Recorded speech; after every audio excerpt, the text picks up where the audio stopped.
할렐루야. 그렇습니다. 주님이 부활하셔서 오늘도 우리 예배를 받으시고 말씀으로 성령으로 만나 주실 줄로 믿습니다. 4층에서 예배하시는 모든 분들, 가정에서 또 있는 자리에서 영상으로 예배하는 모든 분들에도 동일한 은혜가 있게 되시기를 주님의 이름으로 축원합니다. 할렐루야. 오늘은 저희가 누가복음 7장 36절 이후에 나와 있는 말씀을 같이 보았습니다. 이 상황을 통해서 오늘 우리들이 어떻게 하면 감동적인 예배생활, 감동적인 믿음생활 할 수 있겠는가 하는 것을 같이 살펴보려고 합니다. 김남준 목사님이 쓴 예배 감격에 빠져라 하는 책에 보면 예배하는 좋지 않은 모습들 여러 가지로 말씀하고 있습니다. 강단을 잘 치다보고 설교자를 치다보는데 사실은 딴 생각을 하고 있는 사람들도 있고, 주보의 작은 글씨부터 광고의 이렇게 내용들을 살펴보면서 무슨 토시가 틀렸나 하는 걸 찾아보는 교정파도 있고, 헌금 낸 명단을 잘 파악하고 액수도 계산해보는 계산파도 있다고 그래요.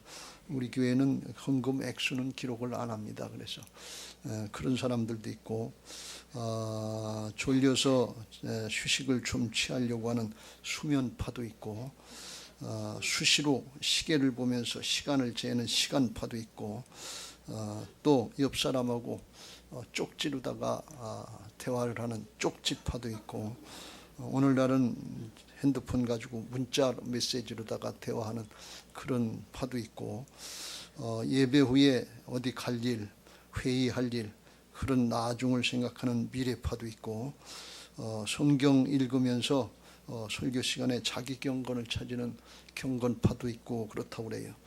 요즘에는 학생들이 핸드폰 가지고 예배 시간에 게임하는 게임파도 있고, 그 외에도 여러 가지 모습이 얼마나 많겠어요. 그런데 이것은 올바른 예배 자세라고 볼 수는 없습니다. 예배는 하나님 앞에 그 은혜에 응답해서 우리 자신을 드리는 시간인 것을 믿으시기 바랍니다. 마음을 다하고 뜻을 다하고 목숨을 다해서 하나님을 섬기고 사랑하는 첫 번째 모습이 예배인 것입니다. 하나님을 섬기는 게 서비스가 이게 예배예요. 이게 자신을 드리는 시간이에요. 근데 생각, 마음 다 딴 데다 빼놓고 그것이 무슨 예배가 되겠어요? 오늘 본문에 보면 주님 앞에 나온 예배의 모습인데, 주님 만나러 나왔는데 한 여인은 주님 앞에 나와서 38절에 예수의 뒤로 그 발 곁에 서서 울며 눈물로 그 발을 적시고 자기 머리털로 닦고 그 발을 입맞추고 향유를 부으니, 자기가 할 수 있는 최고의 정성을 다해서 주님을 경배하는 예배자, 참된 예배자의 모습을 볼 수 있고, 그런 반면에 39절에 예수님을 청했던 시몬 바리새인은 그것을 보고 마음에 이르되 이 사람이 만일 선지자라면 자기를 만지는 자 이 여자가 누구며 어떠한 자 곧 죄인인 그 줄을 알았으리라 하면서 죄인과 접촉하고 있는 예수님을 판단하고 있고, 이 여인을 판단하고 정죄하고 있는 것을 볼 수가 있습니다. 그 마음은 냉랭한 것입니다. 주님은 말씀하시길 이 시몬에게 이렇게 말씀합니다. 너는 내가 들어왔을 때 기본적으로 해야 되는 발 씻을 물도 주지 않았다. 근데 이 여인은 눈물로 내 발을 적시고 머릿돌로 닦았다. 너는 기본적으로 해야 되는 샬롬, 입맞춤, 그런 인사도 하지 않았다. 근데 이 여인은 내 발에 입맞추기를 그치지 않았다. 너는 기본적으로 해야 되는 머리에 이제 향기나라고는 감람유도, 오늘날 그냥 기본적인 기름 같은 거죠. 감람유도 붓지 아니했을 때 그는 내 발에 비싼 향유를 내 발에 부었느니라. 그래서 그의 마음은 냉랭하고 인색했던 것을 볼 수가 있습니다. 내 것 가지고 내가 하는 줄 알고 그런 신앙을 했던 것을 볼 수가 있습니다. 여러분의 신앙의 모습, 여러분의 예배 자세의 모습은 어떤 모습입니까? 여인과 같은 모습입니까? 아니면 바리새인과 같은 모습입니까? 우리의 신앙이, 우리의 예배의 모습이 이 여인과 같이 감격적이고 감동적인 예배자, 그런 믿음의 사람들 되시길 주의 이름으로 축원합니다.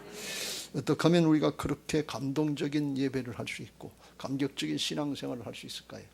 오늘 본문을 통해서 그 이유를 살펴보고 깨닫고 믿음으로 내게 화합하고 적용해서 변화를 받고 하나님의 은혜로 그렇게 되는 역사들을 보게 되시기를 주님의 이름으로 축원합니다. 할렐루야. 먼저 그렇게 되려면 예수님이 왜 오셨는지, 예수님이 오신 목적을 알아야 된다, 그런 말씀입니다. 예수님이 이 땅에 왜 오셨습니까? 하나님 되시는 예수님이 육신을 입고 이 땅에 오신 목적은 우리 인생들의 죄를 담당해 주러 오셨어요. 예수라는 이름은 자기 백성을 그 죄에서 구원할 자다, 그런 뜻입니다. 또 예수님이 이 땅에 오신 목적 두 번째는 임마누엘로, 성령으로 다시 오셔서 우리와 함께하러 오신 것을 믿으시기 바랍니다. 오늘 이 시몬의 집에 예수님이 왜 오셨을까요? 시몬의 집에 오셔서 예수님이 푸대접 받으실 걸 모르셨을까요? 대접받으러 오셨을까요? 아니에요. 이 시몬의 죄를 드러내시고 죄사함 받게 하시고 하나님 앞에 그렇게 냉랭하고 인색한 믿음 생활 하지 말고 하나님의 은혜를 깨닫고 감동적이고 감격적인 믿음 생활, 그런 예배 생활 하라고 만나주러 오신 것을 믿으시기 바랍니다. 주님이 당연히 이 여인도 만나주러 오셨지만 더 나가서 시몬, 이 바리새인, 이 사람도 만나주러 오신 거예요. 오늘 예수님이 신령과 진정으로 성령으로 말씀으로 이 자리에 와 임재하고 계신데 왜 만나주러 오신 것일까요? 먼저 1차적으로 우리의 죄악을 사함받게 하시고 그를 통해서 하나님과의 막힌 담이 흐러지게 하시고 하나님의 축복의 통로가 열려지게 하셔서 그 은혜와 축복을 누리는 복된 신앙, 감격적인 예배자들, 감동적인 믿음의 삶으로 사는 하나님의 사람들 만들어주신 것을 믿으시기 바랍니다. 마태복음 9장 12절 13절에 주님이 그걸 말씀하십니다. 건강한 자에게는 의사가 쓸데없고 병든 자에게라야 쓸데있느니라. 너희는 가서 긍휼을 원하고 제사를 원하지 아니하노라 하신 뜻이 무엇인지 배우라. 나는 의인을 부르러 온 것이 아니라 죄인을 부르러 왔노라. 예수님이 오신 목적이 거기 있어요. 하나님 대신 예수님이 육신을 입고 이 땅에 오신 목적이 거기 있어요. 세상의 사람들 누구든지 할 수 있는 일, 조금 도와주거나 조금 기쁘게 해주거나 즐겁게 해주거나 조금 행복하게 해주는 그런 정도가 아니에요.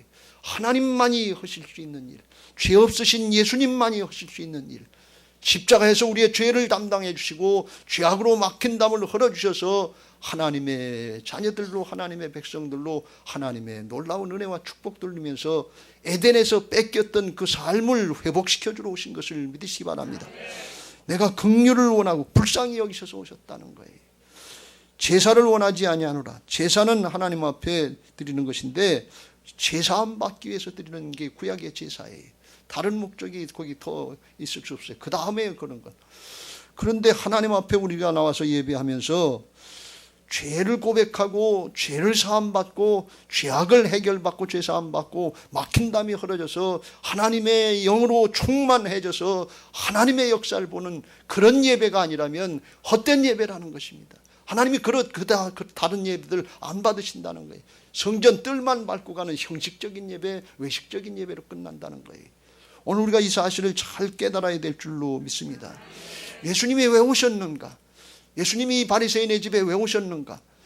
그거를 이 여인은 삶이 기구가 어려웠지만 그걸 알고 자기 죄를 해결받기 위해서 주님 앞에 나가서 만났어요. 죄를 해결해 주러 오신 분 앞에 죄를 가지고 나가니까 주님을 만나고 해결받았다, 그런 말씀이에요. 근데 이 바리새인은 죄를 해결해 주고 근원적인 거 아주 가장 중요한 걸 해결해 주러 오셨는데 그건 숨겨두고서 자기의 일을 드러내려고 그러고 자기가 하는 줄 알고 그러니까 주님을 만나지 못했어요. 똑같은 자리에서 똑같이 예수님을 만났는데 똑같은 말씀을 들었는데 이 여인은 예수님을 만나고 영적으로 새로워지는 역사가 있었는데 바리새인은 주님을 못 만났어요. 똑같이 예배드리고 똑같이 설교를 듣는데 하나님 앞에 변화받고 기뻐서 즐거워서 감사해서 충만해서 나가는 사람이 있고 뭘 들었는지 설교 제목도 잊어버리고 나가는 사람이 있다, 그런 말씀이에요. 우리는 이걸 분별해야 될 줄로 믿습니다. 우리가 평생 예배자로 섭니다. 예배 드리는 게 축복이에요. 근데 예배를 통해서 딱 한 번만 예수님을 만나고 주님을 만나도 성령의 역사로 바뀌어지는 은혜들이 있는 것을 믿으시기 바랍니다. 이건 영적인 역사예요. 도 닦아서 되는 일이 아니에요. 노력해서 되는 일이 아니에요. 예수님의 십자가 부활의 은혜로 되는 것을 믿으시기 바랍니다. 그래서 이걸 믿고 믿음으로 나와서 예배해야 돼요. 로마서 4장 25절에 그걸 주님이 다 이뤄놓으셨다고, 복음을 이뤄놓으셨다고 말씀하십니다. 시작. 예수는 우리가 범죄한 것 때문에 내줌이 되고 또한 우리를 의롭다 하시기 위하여 살아나셨느니라. 죄 때문에 주님이 십자가 지셨다는 게, 가난이나 질병이나 이런 것도 다 주님이 해결해 주시지만 그건 2차 3차의 문제고, 중요한 건 뭔가 하면 하나님 앞에 죄악 때문에 에덴의 동산에 쫓겨나고, 그리고 하나님과의 관계가 막혀서 하나님의 교통의 통로, 축복의 통로가 막혀서 길을 쓰고 애를 쓰고 살다가, 죄악 가운데 살다가 결국 죽으면 지옥으로 가는지도 모르고 사는 인생들 불쌍히 여기셔서 그 죄악을 담당해 주러 오신 것을 믿으시기 바랍니다. 범죄함 때문에 주님께서 십자가에 달리셨다는 말씀이에요. 그리고 주님께서 또 우리를 의롭다 하시기 위해서, 불의한 죄에서 구원해주시고 하나님처럼 의롭다 하게 하시기 위해서 살아나셨느니라.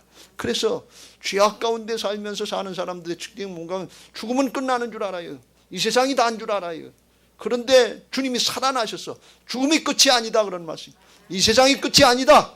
영원한 생명이 있다. 하나님 나라가 있다. 영원한 상급이 있다. 멸류관이 있다. 영원토록 왕노릇하는 하나님 나라의 특권이 있다는 것을 믿게 해주시려고 십자가 지시고 부활하신 것을 믿으시기 바랍니다. 이걸 우리가 예배 시간마다 회복시키는 거예요. 예배 시간에 와서 다른 거 구하는 게 아니에요. 다른 뭐 하는 거, 그거는 그냥 그 외에 하나님이 더 주시는 건데, 초신자 시절에는 처음에는 모르니까 문제 해결이 목적인 줄 알아요.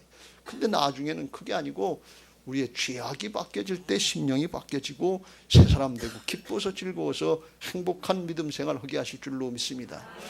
예배 드리고 나가는 사람의 얼굴은 달라져야 돼요. 바꿔져야 돼요. 죄악으로 굳어졌던 것들, 죄악으로 막혔던 것들, 이걸 해결되고 자유함을 얻으니까 이 여인처럼 기뻐서 즐거워서 감사해서 예배하게 될 줄로 믿습니다. 성경의 칼럼에 보니까 이런 예화가 나와요. 어떤 목사님이 그런 얘기를 했어요. 30년 넘게 구걸했던 그런 구걸 청년이 있는데, 이 사람은 왜 구걸을 했는가 하면 태어날 때부터 선천성 뇌성마비 환자로 태어나서 집안에서부터도 쫓겨났다는 거예요. 그래서 말이 안 되고 손발이 떨리고 그러니까 할 게 딱 한 가지밖에 없어요. 한 푼 도와달라고, 덜덜덜 떨면서 도와달라고. 그걸 도시의 번화가에서 하는데 하루 열심히 하면 하루에 5만 원쯤 번대요. 그러면 5만 원쯤 벌어가지고 그거 가지고 가서 식사도 하고 그러려고 그러는데, 식당에 가면 문전박대를 하는 거예요. 왜 그런가 하면 이게 덜덜덜 떨려서 밥이 입으로 들어가는 게 아니라 다 떨어지는 거예요. 그러니까 주변으로 다 흩어지고 그러니까 더럽다고 그래서 주인이 싫어하는 거예요. 손님들이 한테 지장을 받을까 봐서 두르지 말라고 그러는 거예요. 돈은 있는데 먹을 수가 없는 거예요. 늘 허기진 배를 이끌고 문전박대를 당하니까 얼마나 소름이 크겠어요. 성경에 나오는 거지 나사로 같은 모습이었던 것 같아요. 어디를 가도 환영을 못 받는 거예요. 세상은 나를 향해서 문이 꼭 닫혔구나, 이런 생각을 가지고 소외된 마음을 가지고 불행하게 살았습니다. 그러다가 나를 반겨주고 맞아줄 때가 있겠는가 생각하다가 창녀촌에 갔어요. 못된 짓 하러 간 게 아니라 거기 가서 돈 주고서 거기 있는 여자들한테 나를 위해서 음식을 좀 시켜달라, 돈을 준 거예요. 그러니까 그거야 못하겠냐 말이지. 그걸 해줬어요, 어느 청녀가. 그러니까 그걸 음식을 이제 주문해가지고 오니까 한 가지 더 부탁인데 돈을 줄 테니까 나한테 밥 좀 먹여달라. 이 손이 떨리니까 밥을 못 먹으니까, 그러니까 그거 못 해주겠냐 말이죠. 그걸 해줬어요. 그래서 이 창녀가 상을 차려가지고 밥을 먹여주는데, 밥을 떠줘서 이렇게 넣어주는데 이 청년이, 구걸하는 청년이 눈물이 핑 도는 거예요. 눈물이 뚝뚝 떨어지는 거예요. 평생에 사람 대접 한 번 제대로 못 먹고 밥 한 번 제대로 못 먹었는데 나를 위해서 밥을 떠는 여자가 있다, 이렇게 생각을 하니까 눈물이 핑 도는 거예요. 그래서 그 마음속에 저 여자가 천사가 아닌가, 이런 생각이 들었어요. 그래서 떨리는 목소리로 따따따따 당신은 바로 천사입니다 그랬어요. 그랬더니 그 소리를 듣고 더 놀란 건 청년이에요. 깜짝 놀래가지고 내가 무슨 청년대 말이지 무슨 처녀냐 말이지. 맨날 천대와 손가락질만 당했고 문 남자로부터 놀이개감으로 당했는데 날 보러 천사라니 이게 무슨 얘기냐. 그 여인도 눈물이 핑 도는 거예요. 감격을 하고 감동을 해서 눈물을 흘리는 거예요. 그 서로다가 보고서 천사라고 그러는 거예요. 이 구걸을 하는 청년이 당신은 천사입니다. 아니에요, 내가 천사가 아니라 당신이 천사입니다. 나 같은 여자 반겨준 사람이 없는데 나를 반겨주고 받아주고 그렇게 나 같은 그런 천한 여자를 천사라고 하니 이런 일이 어디 있습니까? 그 서로 이렇게 용납이 된 거예요. 모양이 어떻게 생겼는지 사정 형편이 어떤지 그런 것 상관없고 그냥 마음에 용납이 된 거예요. 그러니까 그 마음 속에서 사랑이 싹 튼 거예요. 그래서 둘이 결국은 결혼을 하게 되고 조그만 구걸했던 사람이 청년이 모았던 돈을 가지고 가게 구멍가게 같은 걸 하나 열었대요. 그리고서 하는 얘기가 이 구걸했던 청년이 그렇게 얘기를 했대. 지금까지 문전박대만 당하고 그랬는데 이제는 매일같이 내 입에다 밥을 떠넣어주는 여자가 있으니 이 세상이 천국이 아닌가, 천국으로 바뀌었다 그러니 이 여인은 날마다 수모를 당하고 남자들로부터 버림당하고 그랬는데 남자들을 저주하고 미워하고 그런 마음으로 살았는데 이제 진심으로 한 남자를 사랑할 수 있게 됐으니 이 세상이 천국이 아닌가, 이렇게 고백을 했다는 거예요. 인생 서로 알아만 줘도 용납만 해줘도 천국으로 바뀐다, 그런 말씀이에요. 여러분의 가정이 이런 가정 되시길 주의 이름으로 축원합니다. 여러분의 목장이 이런 목장 되시길 주의 이름으로 축원합니다. 우리 교회가 이런 교회 됐으면 좋겠습니다. 용납만 해줘도 비판하고 판단하고 정죄하고 선악으로 정죄하지 않고 네가 옳으냐 내가 옳으냐 따지지 않고 그냥 받아만 줘도 그래도 천국으로 바뀌는 거예요. 여러분의 가정에서 부부간에 이런 은혜가 있게 되시길 주의 이름으로 축원합니다. 여러분은 잘 모르는 저만 누렸던 기쁨을 하나 말씀드릴게요. 어떻게 하다 부부싸움이 되고 말다툼이 되고 긴장이 되고 갈등이 되면 마음이 굉장히 무거워져요. 여러분들은 안 해보셔서 잘 모르실 거예요. 그러다 이게 해결되면 마음도 얼마나 기뻐지고 밥 먹고 싶지 않았던 마음도 풀려서 밥맛도 좋고 소화도 잘 되고 그래요. 여러분 잘 모르실 거예요. 저는 잘 알아요. 제가 예배 시간에 보면서 우리 교회 어르신들이 많으신데 우리 문찬영 권사님하고 석정인 권사님하고 뭐 거의 90이 가까우시도록 저렇게 해로하시면서 예배하시고 그러는데 싸우시겠어요? 갈등이 있으시겠어요? 얼마나 좋으시겠어요? 그렇게 되시길 주의 이름으로 축원합니다. 끝까지 두 분이 예배하는 이게 얼마나 복입니까? 용납만 해줘도 이렇게 된다, 그런 말씀이에요. 그런데요, 죄까지 용서해 주는 건 예수님만 하실 수 있는 일이에요. 예수님만이 우리의 죄를 용서해 주시고 영원한 생명을 주시고 하나님 나라를 보장해 주신 그 복음이 믿어지면 얼마나 감격이냐 그러니 용납과 용서가 있는 게 이게 복음입니다. 그게 회복되고 다시 나타나는 게 그게 예배인 것입니다. 예배 이것 때문에 드리는 거예요. 다른 문제는 부수적이에요. 그거는 하나님과 우리의 관계가 열려지면 그냥 하나님의 공급이 있고 하나님이 문제 해결해 주시는 거예요. 이 일은 하나님이 하시는 것을 믿으시기 바랍니다. 근데 하나님 관계를 막아놓고 시몬 바리새인처럼 내 것 가지고 내가 하는 줄 알고 아깝고 인색한 마음으로 이렇게 예배드리고 그렇게 살아가면 그게 천국이 아니라 지옥 아니겠어요? 날마다 따지고 판단하고 정죄하고 그러면 싸우고 다투고 갈라지면 그게 지옥이지요. 우리 가정이 지옥이 아니라 천국이 되어야 될 줄로 믿습니다. 그냥 용납만 해주면 돼요. 죄 용서 같은 건 그건 주님께 맡기고 그것만 하면 된단 말이죠. 목장이, 가정이, 또 직장이, 학업의 현장이 우리 믿는 사람들이 예수님 믿고 주님이 우리 안에 주인 되셔서 용납되고 용서된 하나님의 자녀들이라고 하는 걸 믿고 그 은혜를 누리는 삶을 살려 나갈 때 가정이 천국이 되고 목장이 천국이 되고 직장이 천국이 되고 학업의 현장이 천국이 되게 하실 줄로 믿습니다. 죄악의 문제를 해결받으면 이게 얼마나 큰 은혜인지 우리가 잘 몰라요. 에덴의 동산에서 죄악 때문에 쫓겨나니까 그게 지옥이 됐잖아요. 그것만 해결되면 천국인 것을 믿으시기 바랍니다. 그게 해결되고 예배만 드리면 회복되는 은혜, 믿음으로 회복시키시는 은혜, 그게 예배 시간인 것을 믿으시기 바랍니다. 우리가 새 예루살렘 성전 건축하고 가서 예배하고 나갈 때 그 얼굴로 바뀌시길 주의 이름으로 축원합니다. 예배가 얼마나 큰 축복인데, 얼마나 큰 가치가 있고 중요한 일이면 하나님이 하나님의 아들 예수 그리스도를 십자가에 내주셨겠냐, 그런 말씀이에요. 돈 조금, 명예 조금, 권력 조금, 지식 조금, 이거더라고 그거 주는 게 십자가 보혈의 은혜, 부활의 능력이 아니에요. 존재 자체를 바꿔놓으시고 사람 자체를 바꾸시고 세상을 바꿀 수 있는 능력, 지옥이 천국이 되게 하시는 능력, 이게 복음인 줄로 믿습니다. 438장에 그렇게 찬송하잖아요.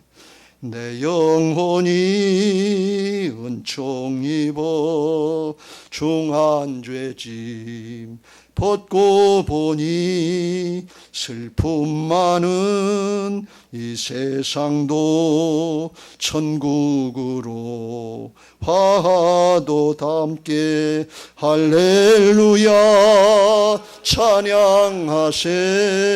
내 모든 죄 사함 받고 주 예수 동행하니 그 어디나 하늘나라. 할렐루야. 죄악을 해결받으면 어디든지 천국으로 된다고 그랬습니다. 이게 진리예요. 그걸 믿고 믿음으로 자기를 쳐서 복종시키면 그 은혜를 입는 것을 믿으시기 바랍니다. 이 여인이 바리새인의 집에 예수님이 계실 때, 그 예수님 앞에 나올 때, 그 집이 바리새인의 집인데 그 집에 바리새인들이 많이 모였는데 거기 나가면 어떤 천대를 받을지, 어떤 멸시를 받을지, 어떤 평가를 받을지 모르고 나갔을까요? 아니에요. 자기를 부인하고 나가는 거예요. 왜요? 죄사함 받아야지요. 바뀌어야지요. 이젠 이렇게 살면 안 되지요. 왜 지옥과 같은 삶을 삽니까? 천국이 있는데. 예수님 만나고 주님이 성령으로 말씀으로 만나주시고 타치가 되면 심령이 바뀌는데, 존재가 바뀌는데, 이게 예배 시간인 것을 믿으시기 바랍니다. 여러분, 예배 승리자가 되시길 주의 이름으로 축원합니다. 예배의 승리자가 돼야 신앙의 승리자가 됩니다. 예배의 승리자가 돼야 인생의 승리자가 됩니다. 그건 하나님의 은혜로 되는 거예요. 천하만 부귀영화 권세 다 누려도 죄사함 받지 못하면 억눌린 인생, 죄악된 지옥의 인생을 살다 가는 것뿐이에요. 하나님 앞에 오늘 주님이 하나님의 우리 자신들을 만나주시는 은혜가 있게 되시길 주의 이름으로 축원합니다. 주여, 나는 죄입니다. 여러분, 우리가 이 창녀처럼 음란한 생활을 하는 그런 사람은 아니지만 영적으로 하나님보다도 세상을 더 사랑하는 음란한 그런 바람난 신부들 아닙니까? 하나님과 세상 사이에 오락가락하면서 삼각관계를 만들어놓은 바람난 신부들 아닙니까? 하나님보다도 돈을 더 사랑하는 만몬신을 섬기는 음란한 신부들 아닙니까?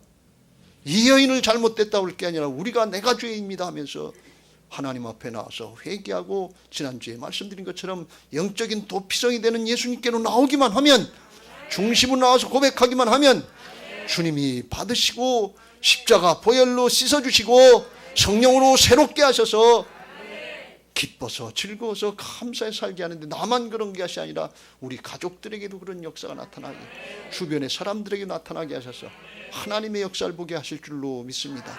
이런 은혜들이 있게 되시기를 예수님의 이름으로 축원합니다.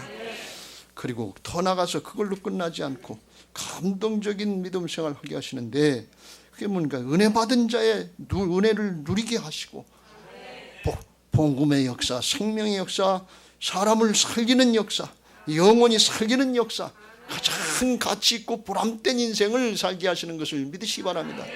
은혜를 헛되이 받지 말라고 그랬어요. 바리새인처럼 나 하나 받고 내 것 가지고 내가 하는 줄 알고 이기적이고 냉담하고 그렇게 인색한 그런 삶을 사는 것이 아니고, 그 하나님 앞에 마음껏 헌신하고 봉사하고 주변의 사람들에게 복음 전하면서 생명의 역사를 이루는 그런 복된 삶이 있는 것을 믿으시기 바랍니다. 그게 은혜의 빚진 자다, 복음의 빚진 자의식이다. 이렇게 주님이 바리새인이 그걸 모르니까 그걸 41절에 깨우쳐줍니다. 빚 주는 사람에게 빚진 자가 둘이 있어 하나는 500데나리를 줬고 하나는 50데나리를 줬는데 하면서 하나님의 앞에 네가 은혜 많이 받았지 않냐, 은혜 빚진 자인데 그걸 다 탕감해 줬는데, 죄를 다 탕감해 줬는데 그걸 모르고 너 혼자만 잘 사는 줄 알고 네 것까지 하는 줄 알고 착각하고 있지 말아라 하면서 그걸 깨우쳐주는 거예요. 고린도후서 6장의 사도 바울을 통해서 이렇게 우리에게 깨우쳐줍니다. 시작. 우리가 하나님과 함께 일하는 자로서 너희를 권하노니 하나님의 은혜를 헛되이 받지 말라. 2절. 이르시되 내가 은혜 베풀 때에 너에게 듣고 구원의 날에 너를 도왔다 하셨으니 보라 지금은 은혜 받을 만한 때요 보라 지금은 구원의 날이로다. 할렐루야. 하나님과 함께 일하는 동역자라는 거예요. 하나님이 나의 동역자라는 것입니다. 돈 많은 사람이 동역자가 아니고, 권력 있는 사람, 빽 있는 사람이 동역자가 아니고, 지식 있는 사람이 동역자가 아니고 하나님이 동역자라는 거예요. 예수님이 동역자라는 거예요. 왜요? 생명을 살리는 역사이기 때문에. 세상에 가장 가치 있고 귀한 일이에요. 세상의 의사들이 사람의 생명, 목숨을 살리니까 귀하게 대우를 받잖아요. 근데 이건 영원한 생명을 구원하는 하나님의 나라의 역사예요. 하나님이 동역자가 돼요. 하나님이 동역자라고 하는 뜻은 우리는 순종하기만 하면 하나님이 우리를 붙잡고 일하신다, 그런 말씀이에요. 저 은혜를 헛되이 받지 말고 순종의 자리로 나가기만 하면 하나님의 역사에 쓰임받게 하실 줄로 믿습니다. 보라 지금은 은혜 받을 만한 때요 보라 지금은 구원의 날이로다. 우리가 살아있는 동안 예수님이 재림하시기 전까지 우리의 기회를 주신 것을 믿으시기 바랍니다. 이 기회를 선용하세요. 딴 데다 내 이기적인 목적, 세상의 유흥과 쾌락, 내 행복을 위해서 산다 그러지 말고 나를 구원해 주신 하나님의 은혜, 생명의 은혜를 깨닫고서 그 은혜에 응답해서 다른 사람에게도 그 생명의 은혜를 베풀려고 하면 하나님의 역사를 보게 하실 줄로 믿습니다. 이 여인은 은혜를 받고 감사해서 주님 앞에 은혜로 응답하는 걸 볼 수가 있어요. 은혜와 사랑을 응답하기 위해서. 그래서 하나님 앞에 나와서, 주님 앞에 나와서 향유를 가지고 나와서 최고의 물질의 정성을 다하고, 자존심, 체면 이런 게 어디 있어요? 날 살려주는데. 여러분 죽음에 직면해봤다 살려진 사람은 자존심, 체면 없어요. 그런 걸 모르니까 자존심, 체면 찾지. 죽게 생겼는데 무슨 자존심, 체면이 있어요? 죽다 살았는데 무슨 자존심, 체면이 있어요? 그냥 엎드려 경배하는 겁니다. 엎드려서 주님 앞에 울며 눈물로 그 발을 적시고 자기 머리털로 닦고 그 발에 입 맞추고 향유를 부었다. 이거는 자기 자신을 드리는 모습입니다. 최고의 것을 드리는 거예요. 더 드릴 게 있으면 더 드리고 싶은데 자기 모든 걸 드리는 거. 왜요? 예배가 자신을 드리는 거거든요. 구약의 예배가 뭡니까? 죄사함 받기 위해서 내가 죄값으로 죽어야 되는데 그렇게 할 수는 없으니까 하나님이 은혜를 베풀어 주셔서 속죄 제물 어린 양이나 염소나 소나 가져와서 그걸 하나님 앞에 드립니다. 근데 그냥 드리지 않고, 죄는 죽음, 결과가 죽음이니까 헌제자, 드리는 제물을 드리는 예배자가 칼로 찔러서 목을 따서 피를 내는 거예요. 피의 생명이 있으니까 그 피를 받아서 제사장한테 갖다 주면, 그러면 제사장이 피를 받아가지고서 번제단 뿔에 다루고 속죄의식을 행하는 거예요. 이게 구약의 예배예요. 그러니까 구약의 예배자들은, 제사를 드리는 사람들은 내 죄로 내가 죽어야 되는데 내가 죽는 대신 제물이 죽는구나. 그러면서 제물을 드릴 때 자신을 드리는 마음으로 드리는 거예요. 죄된 옛사람은 죽고 죄사함 받고 새 사람으로 거듭난다고 하는 그게 제사의식이고 예배의식인 것을 믿으시기 바랍니다. 레위기 4장 32절부터 34절에 그걸 말씀하는 겁니다. 그러니까 예배는 내 자신을 드리는 거예요. 죄악으로 죽는 옛사람 이거 드리고 예수님의 십자가 보혈로 씻고 성령으로 새롭게 하시는 새 사람 입어서 기뻐서 즐거워서 변화된 삶을 살아가는 거예요. 예배하는 사람은 바뀌어져야 되는 것입니다. 주님 앞에 내 자신을 드리는 거예요. 왜? 주님이 자신을 드려서 우리를 구원해 주셨잖아요. 하나님이 자신을 내주셨는데 아들을 내줬으니까 저도 그 은혜와 사랑으로 저 자신을 드립니다. 이게 예배예요. 뭘 얻으려고 하는 게 아니에요. 이미 가장 귀한 영원한 생명을 주셨잖아요. 상급과 면류관 왕권을 다 상속해주는 그런 특권을 주셨잖아요. 그래서 우리는 나가서 예수님이 하나님과 나 사이에 화목제물이 되어주신 것처럼 세상에 하나님을 모르고 생명을 모르는 사람과 하나님 사이에 화목제물을 해주러 나가는 사람들이 하나님 앞에 화평케 하는 하나님의 자녀들인 것을 믿으시기 바랍니다. 마태복음 5장 9절 화평하는 자는 복이 있나니 그들이 하나님의 아들이라 일컬음을 받을 것이며 예수님이 화목제물이 되주셨으니까 나를 위해서 나도 그 죽어가는 영혼, 내 부모, 내 형제, 내 자식, 내 손주, 주변의 사람들에게 화목제물이 되어주러 갑니다. 이게 자기 십자가를 감당하는 거예요. 그러면 주님이 살리시는 부활의 역사를 행하시는 거예요. 신앙인의 틀은 십자가와 부활입니다. 누구든지 나를 따르거든 자기 십자가를 지고 자기를 부인하고 순종할지니라 그랬어요. 나를 따라와라 그랬어요. 우리의 삶의 현장에서 직장이나 사업장이나 어디든지 거기 가서 하나님의 자녀답게, 하나님의 일꾼답게 그렇게 삶으로 내 자신을 드리는 것, 이게 거룩한 산제물로 드리는 영적인 예배자된 것을 믿으시기 바랍니다. 그럼 가정이든지 직장이든지 학업의 현장이든지 어디서든지 하나님이 그 예배를 그 자리에서 받으시고 흠양하시고 그 자리에서 임재하시고 임만으로 함께 하셔서 거기에 축복의 역사, 하늘이 열려지는 역사가 있는 것을 믿으시기 바랍니다. 야곱이요, 베델광에서 거기는 하나님이 안 계신 줄 알았어요. 내 예배를 드리려고 하니까 하늘이 열려지고 천사들이 오르락내리락 하는 걸 보고 여기가 하나님의 성전이다.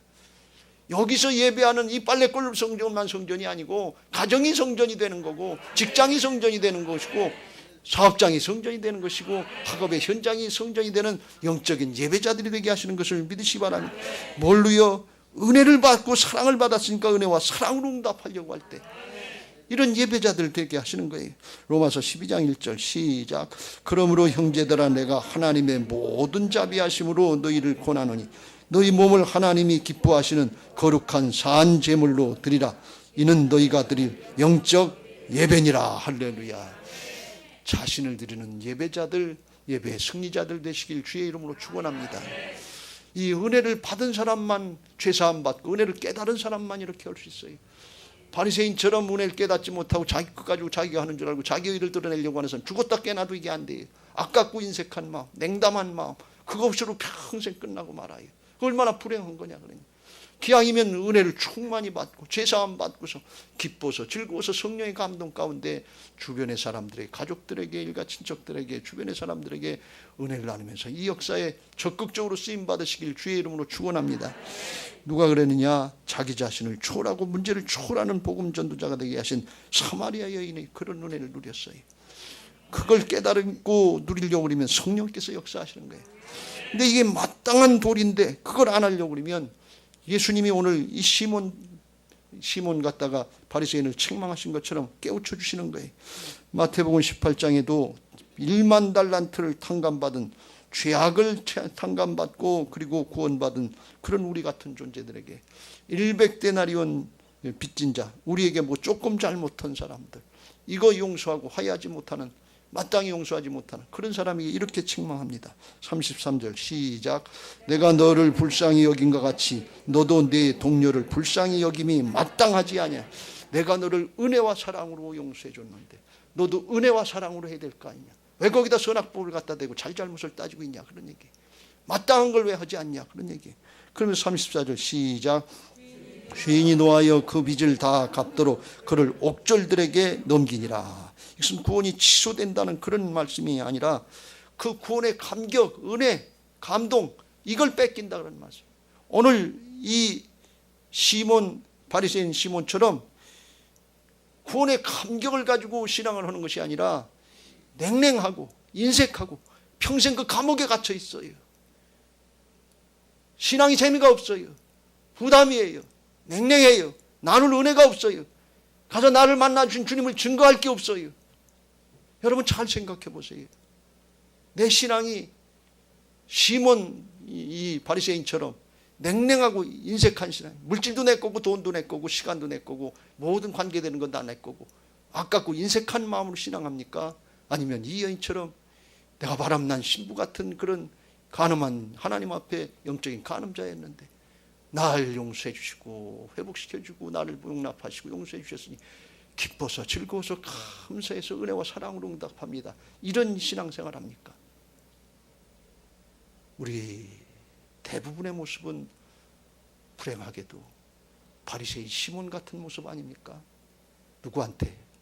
내 남편, 내 아내, 내 자식, 내 가족, 내 부모 여기에서 그런 일들이 일어나고 있지 않습니까? 얼마나 냉랭합니까? 얼마나 인색합니까? 자식들에게, 손자들에게 그 은혜와 사랑의 복음을 나누고 있습니까? 그게 거북해서 그렇습니까? 사랑이 없어서 그렇지요. 오늘 주님은 말씀합니다. 47절 이러므로 내가 네게 말하노니 그의 많은 죄가 사하여졌도다. 이는 그의 사랑함이 많음이라. 사함을 받은 일이 적은 자에게는 적게 사랑하느니라. 사랑은 죄사함 받을 때 나타난다, 그런 말씀이에요. 죄사함 받으면 성령 받고 성령은 사랑의 영인 것을 믿으시기 바랍니다. 죄악에 붙잡힌 사람은 이기적이고 자기중심적이고 세속적으로 끝나요. 이게 그냥 사람의 성품이 그래서 그런 게 아니에요. 영적으로 죄악에 붙잡힌 거예요. 이거 예배 시간마다 죄를 인정하고 고백하고 십자가 앞으로 나와서 주여 나를 불쌍히 여겨 주옵소서, 보혈로 씻어 주옵소서, 성령으로 나를 새롭게 하여 주옵소서. 그러면 굳어졌던 심령, 강팍했던 심령들이 부드러워지죠. 말씀의 순종의 자리로, 사랑의 자리로 나가는 거예요. 사랑은 하나님의 말씀을 순종하는 게 사랑이지, 굳이 고집 피우고 내 주장 세우고 핑계대고 정당화시키는 게 그게 사랑이 아니에요. 죄사함 받는 사람은 사랑으로 하나님 앞에 부드러워지는 거예요. 그럼 하나님을 사랑하는 자들에겐 모든 것이 합력해서 선이 이루어지는 선순환이 일어나는 것을 믿으시기 바랍니다. 그거 나를 위해서 하라고 그러는 거예요. 근데 사단이 주는 마음으로 세속적이고 이기적인 판단으로다가 손해보는 줄 알고 냉랭하고 인색하게 그렇게 해서 악순환되는 거예요. 그래도 어떻게 하냐, 지옥 가는 거지요. 이게 얼마나 불행한 일이냐, 그런 얘기. 다 뺏기고 가는 거지요. 오늘 중심으로 우리 자신들을 주님 앞에, 말씀 앞에 대면하고 성령으로 말씀으로 만나주시는 주님 만나시길 주의 이름으로 축원합니다. 바뀌어지시길 주의 이름으로 축원합니다. 가서 복음 전할 수 있게 되시길 주의 이름으로 축원합니다. 사마리아 여인이 예수님을 만났잖아요. 주님이 내가 그다 하면서 만나줬어요. 내가 네가 찾는 메시아다, 구세주다. 그때 성령께서 이 여인의 마음을 타치하셔서 바꿔주신 거예요. 주님을 영접하면 삭개오처럼 바뀌어지는 은혜가 있는 줄로 믿습니다. 변화받고 바뀌어져서 가서 복음 전합니다. 여자가 물동이를 버려두고 동네로 들어가서 사람들에게 이르되 내가 행한 모든 일을 내게 말한 사람을 와서 보라, 이는 그리스도가 아니냐 하니 그들이 동네에서 나와서 예수께로 오더라. 사람 만나는 게 두려워서 대낮에 떼약볕에 난 12시 사람 없을 때 우물물에 우물들어 나온 여인이에요. 그런데 동네에 가서 내가 행한 거 그걸 내게 말한 그분 와서 봐라, 그분이 그리스도가 아니냐, 그분이 예수님이 아니냐. 그런데 자기 문제는 하나도 해결되지 않았어요. 그냥 기구한 팔자 그대로에 남편이 5인지 6인지 그래요. 그 사람 만나기가 두렵거든요. 근데 그 팔자 그대로 그냥 자기 사정 그 형편 그대로 가서 그냥 복음 전하더라, 그런 말씀이에요. 왜요? 생명이 바뀌었기 때문에 그래요. 하늘에 속한 자가 되면 세상의 걸 초월하는 은혜가 있는 것을 믿으시기 바랍니다. 진리를 알지니 진리가 너희를 자유케 하리라 그랬어요. 자유함은 얻게 됐어요. 그러니까 가서 복음 전할 수 있는 거예요. 난 돈이 없어서 복음 못 전합니다. 회개하세요.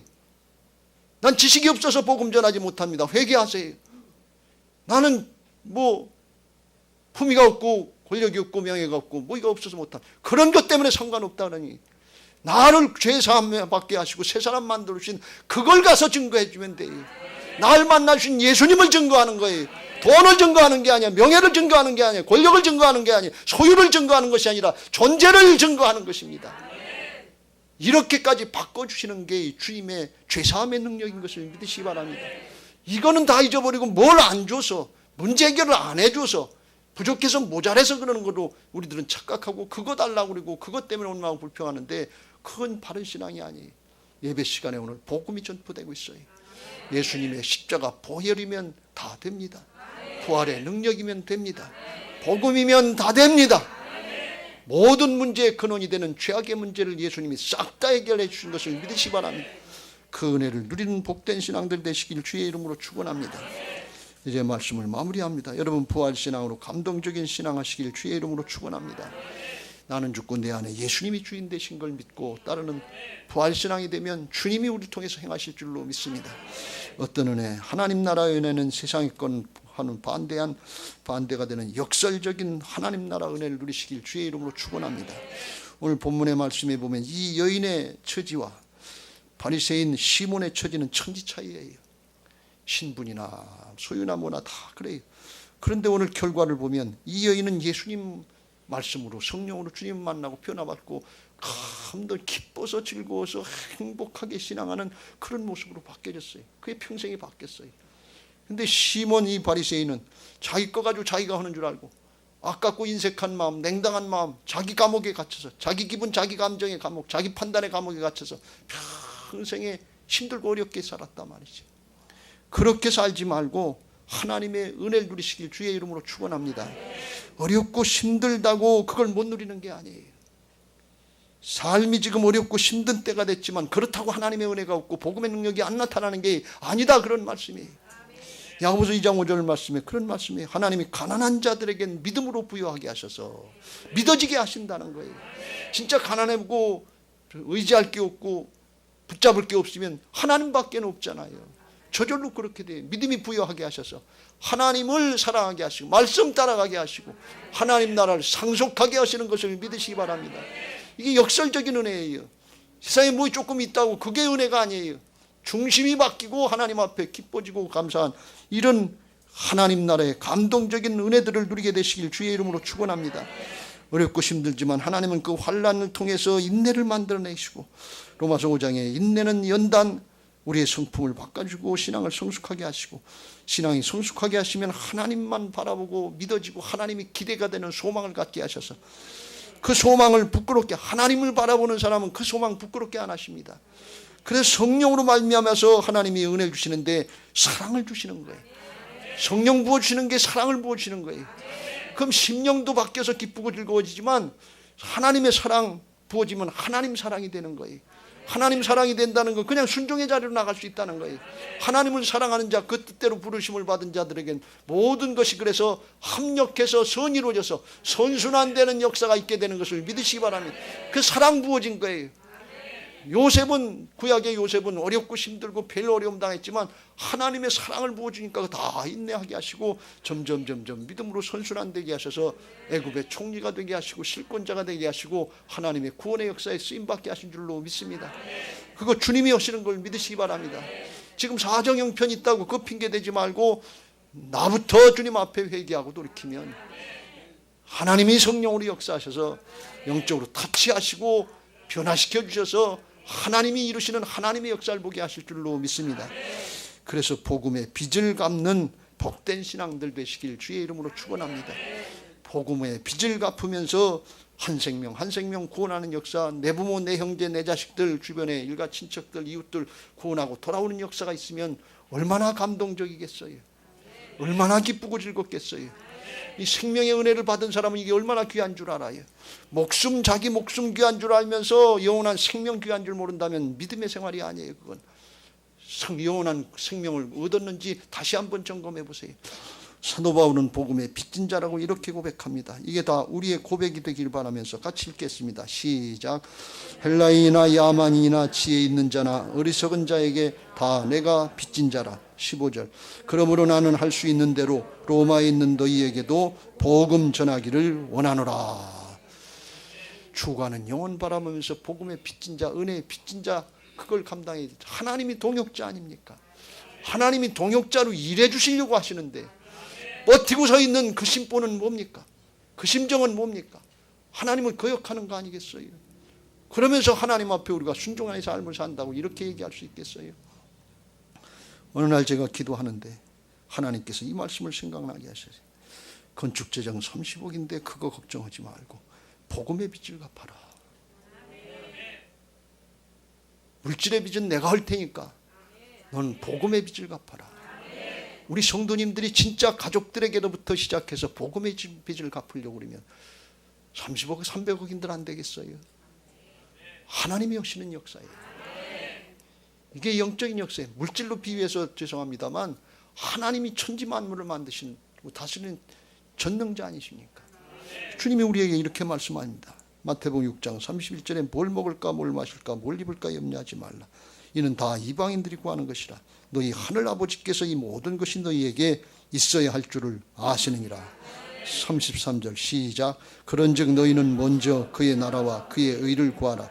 그리하면 이 모든 것이 너희에게 더하시리라. 할렐루야. 복음의 빚을 갚으려고 그러면 우리가 지었던 모든 부족한 것들 있어야 될 걸 아시는 하나님께서 공급의 문을 열어주실 줄로 믿습니다. 그 은혜와 축복을 누리면서 정말 감동적인 예배 생활 하시고 감격적인 믿음 생활 하시면서 정말 하나님과 믿음과 함께하는 행복한 신앙생활 되시길 주의 이름으로 축원합니다. 하나님 없는 믿음 없는 행복 찾지 마시고 하나님 안에서 예수 그리스도 안에서 주어지는 행복을 누리게 되시길 주의 이름으로 축원합니다. 이제 받은 말씀 기억하시면서 우리 교회가 그런 교회,